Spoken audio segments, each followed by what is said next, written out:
嘅喎請唔使你埋單咩啫？邊個？阿 V 姐同阿歡哥講，佢話：你嚟唔嚟啊？我知你冇咩識表演嘅，你咩都唔使做㗎。你嚟到啲人見到阿歡哥就好開心㗎啦。係咪啊？我都話㗎啦。咁其實我係有表演嘅，我嘅表演就係除眼鏡，表演完畢。俾啲掌聲。除眼鏡都係邊個 rehearsal 嘅？喂，講真啦，嗱，表演就冇啦，但係我係有啲感想嘅。阿 Sammy， 我覺得你而家咧，即係全香港最勁你啦！大家知道以前喺香港，不如我哋一路行一路講啊，咁大地方。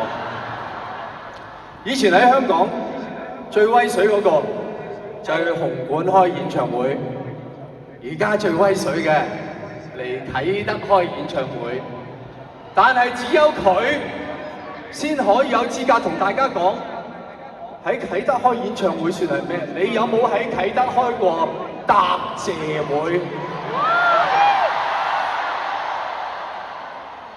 答謝會呢個 Sammy， 你知唔知你幾偉大？你而家係帶咗一個新名詞俾香港。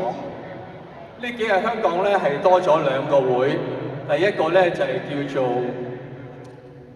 免費雪糕三合會，即係而家啲人。